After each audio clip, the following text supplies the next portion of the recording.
Alright, so today we're going to be learning how to name alkanes. Let's start off by defining alkanes as saturated hydrocarbons.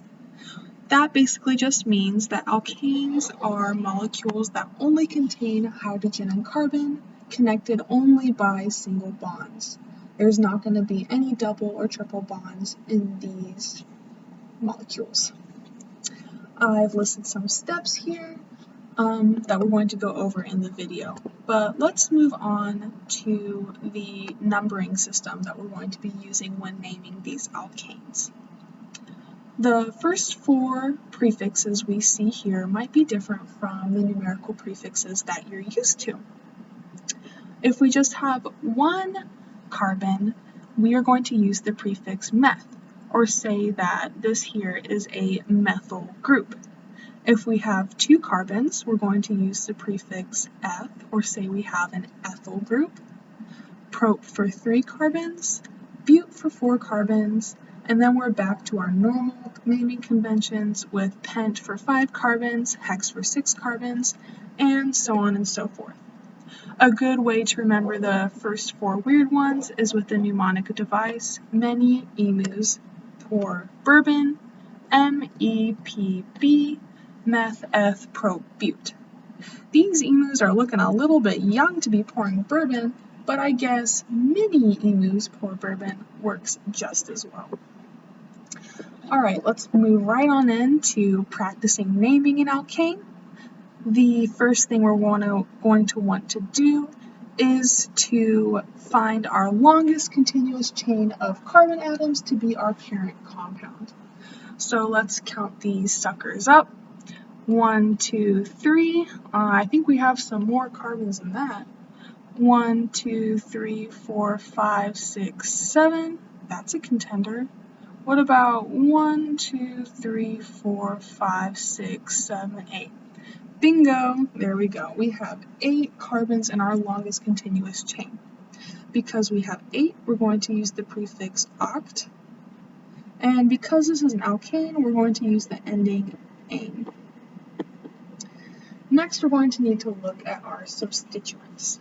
We have a methyl group here, a methyl group here, and a propyl group here.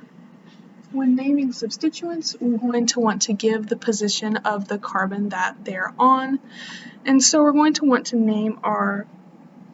number our parent compound.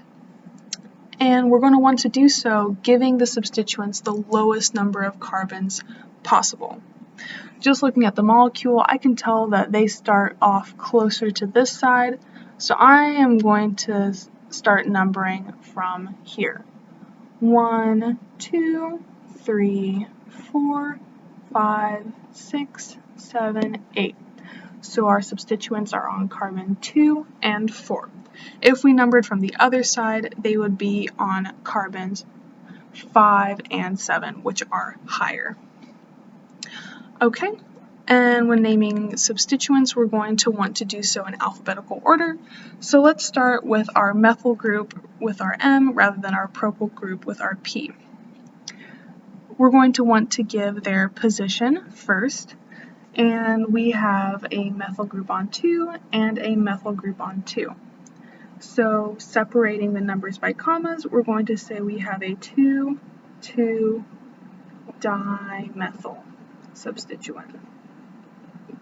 We're going to use our prefix di because there are 2 methyls in this compound, and then of course they're on 2 and 2. We gotta name both. Alright, our next substituent that we're going to name is a little bit simpler. It's just one propyl group on carbon 4.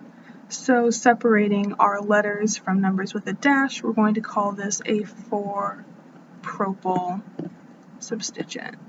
Oh, it almost fit, but not quite. And so our full compound is going to be a 2,2-dimethyl 4-propyl octane. It's a mouthful, but hey, it's the IUPAC system.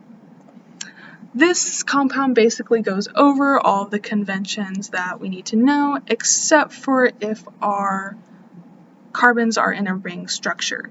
in which case we do the same thing, count them up, 1, 2, 3, 4, 5, 6. In this case we have a hexane.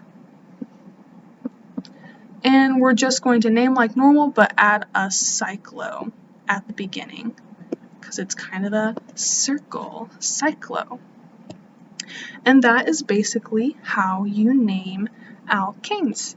If you want to practice on your own, you can pause the video here at these steps and try it on your own.